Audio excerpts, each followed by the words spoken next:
욥기 9장 11절에서 24절 하나님 말씀 전하겠습니다. 이제 욥을 이렇게 끌고 가고 있는 것은 감정입니다. 그러니까 욥이 이렇게 감정적으로 느끼는 그 하나님의 그 경험에 대해서 11절과 13절에 그 이해할 수 없고 통제되지 않는 어떤 하나님을 이렇게 경험을 하고 있습니다. 11절에 그가 내 앞으로 지나가시나 내가 보지 못하며 내가 그 앞에서 움직이시나 내가 깨닫지 못하느니라. 그러니까 하나님을 찾을 수가 있을까? 그러니까 하나님과의 그 접촉의 불가능성, 어떤 시도라도 할 수 없게 그냥 지나가 버리시는 어떤 그런 하나님. 그리고 12절에 하나님이 빼앗으시면 누가 막을 수 있으며 무엇을 하시니까 하고 물을 수 있으랴. 빼앗겼는데 왜 이러십니까? 지금 뭐 하시는 거죠? 이렇게 말할 수도 없고 막을 수도 없고, 욥이 빼앗긴 자신의 그런 온전함, 그런 거에 대해서 내가 어떤 할 수 없다라는. 그리고 더 정말 힘든 것은 13절에 하나님이 진노를 돌이키지 아니하시니. 여기서 라합이라는 것은 하나님을 대적하는 어떤 그 난폭하고 성내는 어떤 그런 하나님의 대적자로 보시면 될 것 같습니다.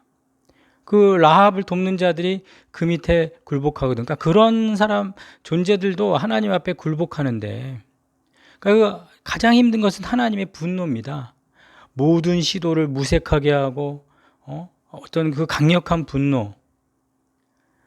욥이 지금 하나님에 대해서 말하고 있지만은 그냥 머릿속에서 신학적인 그런 하나님이 아니라 욥이 경험하는 하나님이고 하나님을 경험하는 욥. 그러니까 욥이 느끼는 것은 이런 하나님을 경험하고 있는 거죠. 자, 하나님을 예수 믿는 사람들이 경험을 하면 살아나야 되고 하나님을 경험하니까 또 능력이 임해야 합니다. 그렇기 때문에 이 믿는 자들이 고난을 당하면 나는 괜찮아요. 하나님이 계시잖아요. 믿습니다. 이렇게 어떤 하나님을 경험하면 이래야 된다라는 어떤 성경에 나와 있는 대로 신학적으로 또 주변에 믿는 사람들의 어떤 이런 생각들에 자기 자신을 이렇게 가두다 보면 저는 괜찮아요. 괜찮지 않은데 하나님이 계시잖아요. 근데 전혀 내 감정은 어떤지도 모르고. 하지만 지금 고난의 한복판에서 욥은 솔직합니다. 솔직해요. 있는 그대로 자신이 경험하고 있는 하나님을 자기의 감정대로 다 쏟아냅니다. 그러니까 자신이 지금 느끼고 경험하는 하나님에 대해서 가감없이 표현하고 있는 것이죠. 이렇게 하나님에 대해서 지금 느끼는 대로 막 감정으로 쏟아내는데, 중요한 건 뭐냐면 거기서 자신의 무능을 깨닫죠. 아무것도 할 수 없는 무능력. 자, 14절에 보면 하물며 내가 감히 대답하겠으며 그 앞에서 무슨 말을 택하랴. 만약에 하나님과 이렇게 변론을 한다고 쳐도 이 법적 논쟁이 불가능한 이유가, 하나님에게 내가 어떻게 답변할 수 있을까? 그리고 15절 가령 내가 의로울지라도 대답하지 못하겠고 나를 심판하실 그에게 간구할 뿐이며. 내가 온전하다, 저는 최선을 다했습니다, 믿음대로 자신의 그 명예를 지키면서 하나님 앞에 있지만은 결국 자기는 애원하는, 그냥 간구할 수밖에 없는 위치에 있는 존재라는 것이죠. 그래서 하나님 앞에 솔직히 용서해 달라 그래, 자비를 베풀어 달라고 해, 그렇게 매달리고 애원하면 될 것 같지만, 지금 욥은 자신의 온전함을 지키면서 자기는 그렇게 간구해 달라고 뭔가를 베풀어 달라고 말할 수 있는 관계가 되지 않는다라는 거. 하지만 하나님 앞에서는 자기는 간구자여, 애원자여, 부탁할 수밖에 없는 위치다. 그러면서 16절 가령 내가 그를 부름으로 그가 내게 대답하셨을지라도 내 음성을 들으셨다고는 내가 믿지 아니하리라. 그러니까 하나님은 자신의 이 고난과 문제 앞에 진지하게 관여하지 않으시고 계시다 지금. 하나님이 반응하도록 자기가 또 강요할 수도 없다. 그리고 하나님이 그래 좀 너랑 변론 좀 해보자 이렇게 하나님 온다고 쳐도 17절에 그가 폭풍으로 나를 치시고 까닭없이 내 상처를 깊게 하시며 나를 숨쉬지 못하게 하시며 괴로움을 내게 채우시는구나. 오히려 하나님은 폭풍으로 욥을 압박해버릴 것이고 그럴수록 욥은 완전한 무기력, 어떤 것도 하나님 앞에서 기대할 수 없는 자신의 그 무능력. 지금 시편에 보면은 인간은 외치죠? 그럼 하나님은 대답한다. 이런 쌍을 이룹니다. 시편의 구도는 나의 구원이시여 부르면 내게 응답하소서. 그럼 하나님께서 듣고 응답하시지 않습니까? 근데 지금 욥은 그런 구원자 하나님께 말하는 게 아닙니다. 구원자 하나님을 향하여 말하는 게 아니라 지금 법적인 어떤 소송에서 변론을 해야 될 어떤 상대에게 하는 말이기 때문에 법정에 선다면 내가 상대할 하나님을 생각하면 완전히 무기력해지는 어떤 틈도 보이지 않고 빠져나갈 구멍도 없이 그렇게 서 계시는 하나님. 이렇게 감정이 이끄는 대로 고난 속의 한복판에서 하나님을 경험하는 대로 계속 하나님에 대해서 계속 생각하고 하나님에 대해서 계속 말하다 보면 결국 자신은 아무것도 할 수 없는 그런 존재라는 무익함을 깨닫게 되죠. 신앙에서 중요한 것 중에 하나가 나의 무익함 아닙니까? 나의 무능력, 아무것도 할 수 없는. 앞에는 홍해요, 뒤에는 애국 군대가 쫓아올 때 너희는 가만히 서서 여호와 하나님이 일하시는 것을 보는 것밖에 우리가 할 수 있는 게 뭐가 있습니까?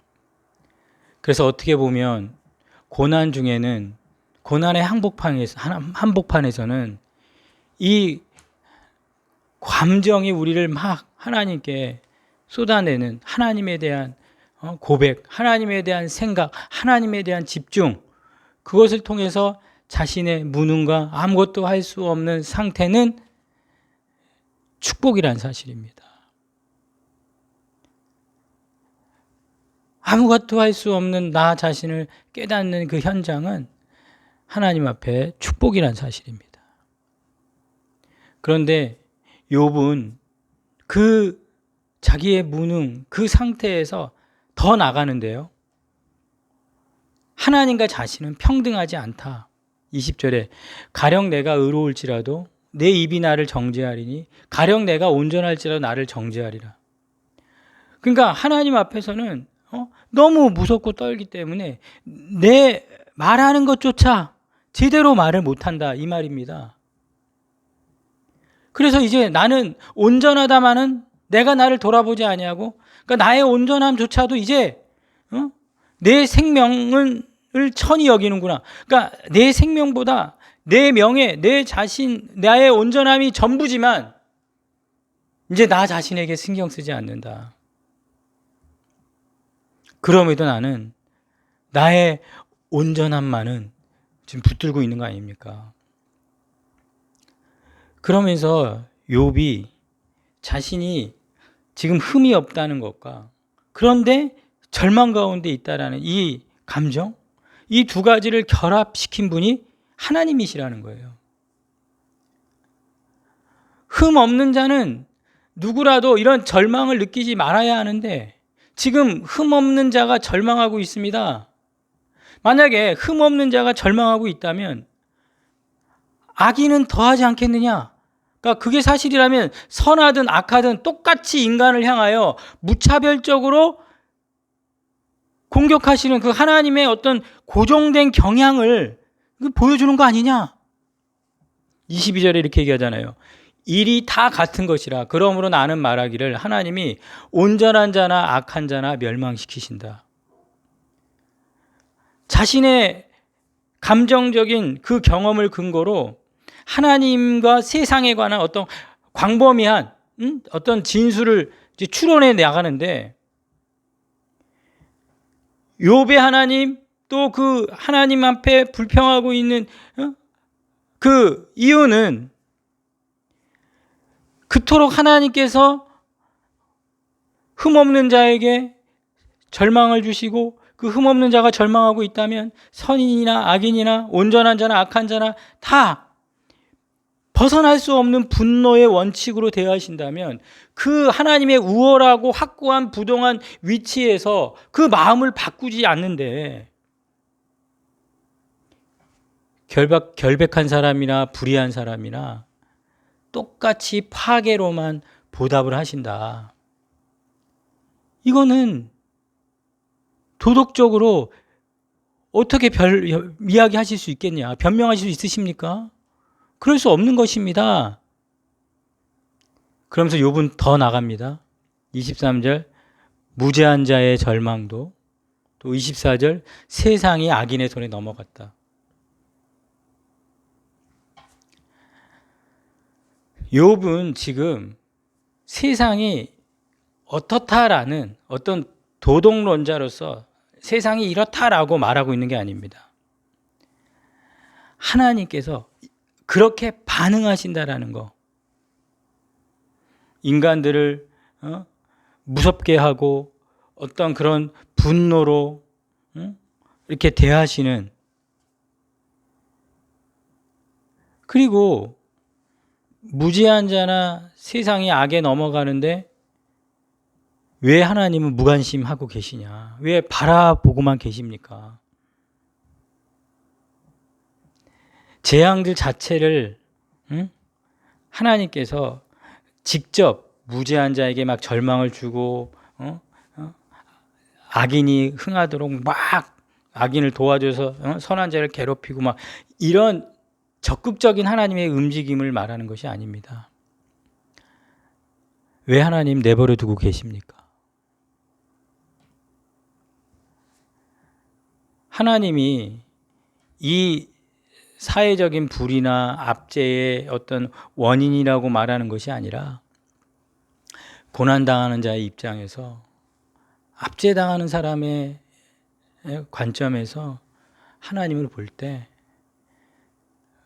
가만히 보고만 계시는 그 하나님의 태도가 너무나도 잔인하다. 솔직히 이 세상은 불의함이 존재합니다. 실제로 존재하죠. 그리고 하나님은 어떤 것도 안 하고 있는 것처럼 보일 수 있지 않습니까? 그러면서 24절에 그렇게 되게 한 이가 그가 아니시면 누구냐?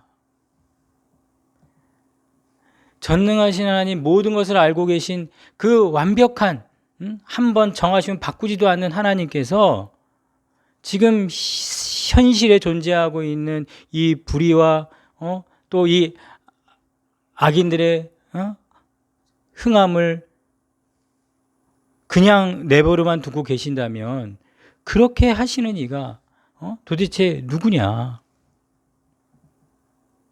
지금 욥은 인생에 드러나고 있는 모든 문제는 결국 하나님의 어떤 그런 분노와 연결을 시키면서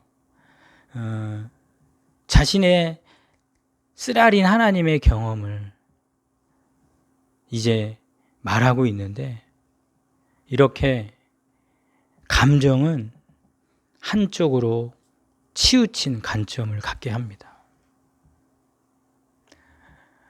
우리의 그 무능력, 아무것도 할 수 없다는 무익함을 깨닫는 것은 고난이 주는 축복인데, 근데 그 상황에서 이 감정은 계속해서 진행한다라는 거예요. 더 한쪽으로 계속 방향을 밀어붙여서 결국 하나님께서 왜 이런 상황을 그냥 내버려 두십니까? 이렇게 하신 분이 하나님이 아니십니까? 그렇게 치우치도록 계속 한 방향으로 몰아가도록 하는 경향이 바로 이 고난의 한복판에 있는 감정에 치우치는 사람들의 특징이라는 것이죠. 그래서 우리가 고난당한 자, 아픔당한 자가 하나님에 대해서 좀 치우쳐서 말하는 것을 저 사람이 왜 그렇게 말할까? 아, 지금 이 고난의 한복판에서 이 감정이 그를 계속 몰아붙이고 있구나. 그렇게 이해할 수 있어야 합니다. 그리고 우리는 그렇게 감정적으로 일방적으로 막 치우치면 안 좋을 것 같아도 오직 하나님이 다 책임져야 합니다. 이건 하나님에게서 다 나왔습니다. 라고 계속 하나님께 궁극적으로 하나님께로 막 가다 보면 때가 되면 그 유일한 하나님을 만난다라는 거죠. 왜 하나님밖에 답이 없다라고 끝까지 밀어붙이니까. 그래서 우리의 감정마저도 하나님을 향해 계속 치닫다 보면 반드시 하나님과 만나는 지점이 있다라는 사실. 그렇게 고난의 아픔, 감정, 쓰라림 모든 것을 하나님을 향해 하나님과 함께 계속해서 표현하고 드러내고 말하고 신학적으로 어떻게 이런 말을 해? 하나님을 만나면 힘이 나. 이런 다른 사람이 하는 말 말고 내가 느끼는 하나님으로 인해서 계속해서 하나님 앞에 한쪽 방향이라 할지라도 치우친다 할지라도 하나님을 향해 감정적으로 계속해서 전진해 나갈 수 있기를 소원합니다. 그래서 그분과의 대면으로 인도되시기를 주님의 이름으로 축원합니다. 기도하겠습니다. 살아계신 하나님, 고난의 한복판에서 경험하는 하나님을 표현하게 하시고 그 고난의 한복판에서 표현하는 그 하나님에 대해서 너무 한쪽으로 치우쳐 하나님을 향해 좀 한쪽으로 치우친 잘못된 방향으로 또 하나님의 완전한 계획을 모른 채 일부분만을 계속해서 말할 수 있지만 그럼에도 불구하고 그 고난의 한복판에서 내가 감정적으로 내가 느끼는 하나님을 표현하고 드러내고 말하게 하시고 그렇게 해서 한쪽 방향으로 계속해서 감정이 몰아치는 하나님의 한 일부분, 치우친 한쪽의 하나님의 부분이라 할지라도 그 하나님 앞에 계속 가다 보면 전부이신 하나님, 전체이신 하나님, 완전하신 하나님을 만나게 될 줄로 믿습니다. 그런 하나님을 만나게 해 주시옵소서. 경험하게 해 주시옵소서. 고난의 한복판에서 하나님과 대면하게 해 주시옵소서. 또 그러한 감정에 치우쳐 하나님에 대해서 말하는 자들을 위해 기도해 주고 기다려 주고 그들이 하나님을 꼭 만나게 되기를 축복하는 우리가 되도록 주여 은혜를 내려 주시옵소서. 예수님의 이름으로 기도하였사옵나이다. 아멘.